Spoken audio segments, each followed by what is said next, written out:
Olá, gente, tudo bem? Olha só, estou de volta aqui com vocês. Andei um tempinho aqui afastado do canal, faz um tempo que eu não posto vídeos, mas agora eu estou de volta. É que, como eu tinha comentado em um dos últimos vídeos que eu postei, eu estou fazendo doutorado agora, fiz o mestrado que foi sobre o Enem, e agora estou fazendo doutorado sobre o Enem. E aí sabe como é que é? Muito estudo, muita leitura, enfim. E aí eu acabei abrindo mão um pouquinho aqui de postar vídeos com a mesma frequência que eu fazia antes, mas agora eu estou de volta na pandemia, e eu estou de volta nesse momento dessa discussão, que é uma discussão muito importante, que é a discussão sobre o adiamento do Enem. Pois é, eu queria fazer uma análise disso para vocês, dar um panorama aí, para quem não está entendendo a situação, conseguir entender com muita calma. O que acontece? Em março, quando nós começamos aí a ter o cancelamento das aulas, a gente achava que a pandemia ela duraria no máximo até final de abril, início de maio, ou seja, que agora a gente estava voltando à normalidade, né? Agora as aulas estariam voltando à normalidade.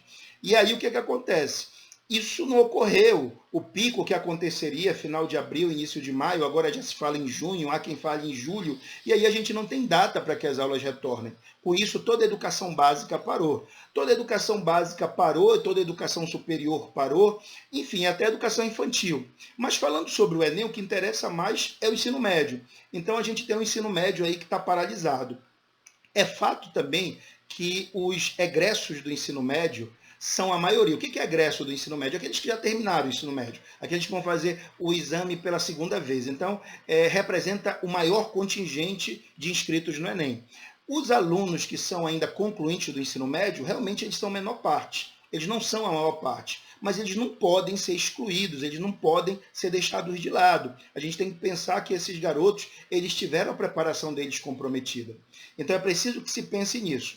Pois bem, nesse contexto, o que a gente tem? A gente tem quase toda a sociedade se mobilizando para que o Enem seja adiado. E quando eu falo a sociedade, eu falo de todos os envolvidos nesse exame. Eu estou falando de pais, eu estou falando de alunos, de professores, de gestores de escolas públicas e privadas. Eu estou falando, inclusive, de uniões estudantis, como a UNE, por exemplo, como a UBS, que entraram na justiça para que o Enem fosse adiado. Eu estou falando também do TCU, do Tribunal de Contas da União, que recomendou o adiamento do Enem. E agora até as casas legislativas. Vocês imaginem, o presidente da Câmara dos Deputados, o Rodrigo Maia, clamou ao presidente, fez um pedido ao presidente que pudesse interceder nessa questão e fazer com que o Enem fosse adiado. Certamente porque os deputados em cada estado estão sendo pressionados por isso.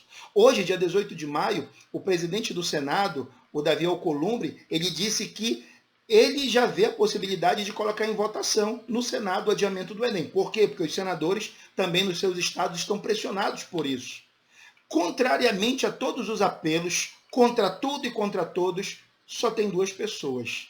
O ministro da Educação, Abraham Weintraub, e o presidente da República, Jair Messias Bolsonaro. E aí a gente fica se perguntando por que isso está acontecendo. Por que tanta teimosia? Por que estão sendo tão intransigentes em tentar fazer a manutenção de um calendário que não tem como ser mantido? Não há como se manter isso. Pois bem, a Priscila Cruz, presidente executiva do Todos pela Educação, semana passada, no Estadão, ela colocou aí uma possibilidade, que é uma possibilidade bem plausível. A possibilidade é que isso esteja sendo usado como uma forma de coação para que os estados voltem às aulas. Só para explicar melhor, vocês imaginem, eles dizem que o calendário do Enem vai ser mantido. Os alunos nos estados ficam desesperados, pressionam os governadores para que se acabe aí com o isolamento social e as aulas retornem.